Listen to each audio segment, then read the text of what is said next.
அனைவருக்கும் வணக்கம். வரவேற்கிறோம். கியான்ஷலா பீகு தனது 15 நாட்கள் ஐரோப்பாவிற்கான பயணத்திலிருந்து திரும்பி வந்துள்ளார். மேலும் மாமா கியானி அவரை மீண்டும் வரவேற்குவதற்காக விமான நிலையத்தில் காத்திருக்கிறார். பீகு, மீண்டும் வரவேற்கிறோம். உன்னை பார்த்து நான் மிகவும் மகிழ்ச்சியடைகிறேன். ஹாய் மாமா கியானி, உன்னையும் பார்த்ததில் மகிழ்ச்சி. நான் உன்னை மிகவும் தவறவிட்டேன். வாருங்கள், வீட்டிற்கு செல்வோம். எனவே பீகு, சொல்லுங்கள், உங்கள் பயணம் எப்படி இருந்தது? அது பெரிய மாமா Giani. France, Italy, Spain, Germany மற்றும் சுவிட்சர்லாந்து ஆகிய 5 நாடுகளுக்கு நாங்கள் எல்லாம் நன்றாக இருந்தது. ஜெர்மனியில் அந்த மாலை தவிர. என்ன நடந்தது? நாங்கள் ஜெர்மனியில் ஒரு உணவகத்தில் இரவு உணவு சாப்பிட்டோம்.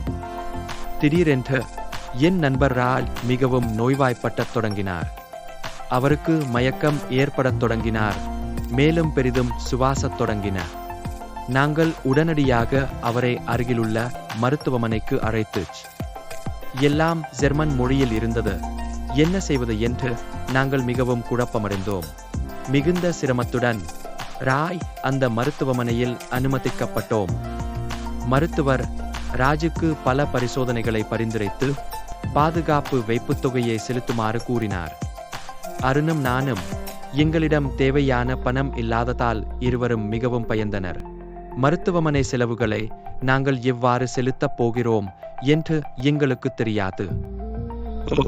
அது எவ்வளவு மன அழுத்தமாக இருந்திருக்க வேண்டும் என்று மட்டுமே நான் கற்பனை செய்ய முடியும். அப்பொழுது நினைவில் வந்தேன். நாங்கள் புறப்படுவதற்கு முன்பு நாங்கள் பயண காப்பீடு பெற வேண்டும் என்று நீங்கள் வலியுறுத்தி இருந்தீர்கள். அந்த நேரத்தில் இது ஒரு முறைமை மட்டுமே என்று நாங்கள் நினைத்தோம். உங்களுக்கு தெரியுமா, ஒரு சிறிய செலவு.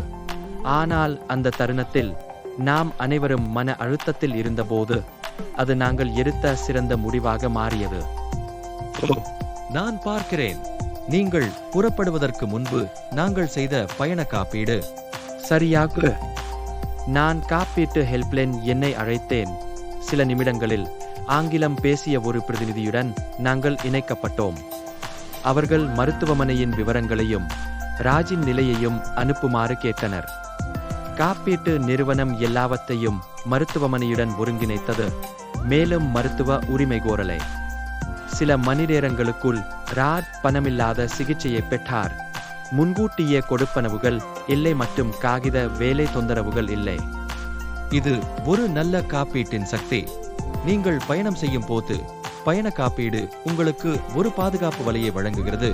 மேலும் அது மிகவும் தேவைப்படுகிறது. நிச்சயமாக.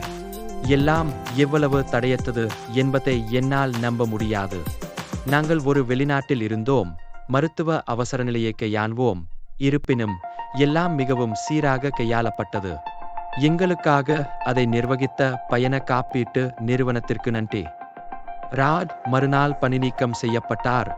அவர் இப்போது நன்றாக இருக்கிறார். எல்லாம் உங்களுக்காக செயல்பட்டது. பிக்கு, எனக்கு மகிழ்ச்சி. காப்பீட்டில் வேலை செய்ய நான் இன்னும் உந்துதலாக உணர்கிறேன். நான் ஏற்கனவே பிபி பார்ட்னர்ஸுடன் தொடர்புடையவன். ஆனால் இந்த கதை என்னை உணர்த்தியுள்ளது. பாதுகாப்பின் முக்கியத்துவத்தை மற்றவர்களுக்கு புரிந்து கொள்ள நான் உதவ விரும்புகிறேன். உயிரை காப்பாற்றும் சேவையாக என்ன இருக்கலாம். மக்கள் புறக்கணிக்காததை உறுதிப்படுத்த விரும்புகிறேன். அதுதான் ஆவி பிகு. நினைவில் கொள்ளுங்கள், காப்பீடு என்பது ஒரு வணிகம் மட்டுமல்ல, இது மனிதகுலத்திற்கான சேவையாகும். நீங்கள் கொள்கைகளை விற்பனை செய்வது மட்டுமல்ல, மக்களுக்கு பயமின்றி தங்கள் வாழ்க்கையை வாழ பாதுகாப்பை வழங்குகிறீர்கள். நன்றி கியானியன். நான் இப்போது முன்னெப்போதையும் விட உறுதியாக இருக்கிறேன். காப்பீட்டின் உண்மையான மதிப்பை அதிகமான மக்கள் புரிந்து கொள்வதை நான் உறுதிப்படுத்தப் போகிறேன். மேலும் அற்புதமான கான்கூடாரத்திற்கு ஒவ்வொரு புதன்கிழமும் மாலை 3 மணிக்கு இமெயில்ஸ், வாட்ஸ்அப் மற்றும் பிபி பார்ட்னர்ஸ் போர்ட்டல் வழியாக கியான்ஷாலாவில் பிபி பார்ட்னர்ஸ் எனக்கு மகிழ்ச்சி அளிக்கிறது.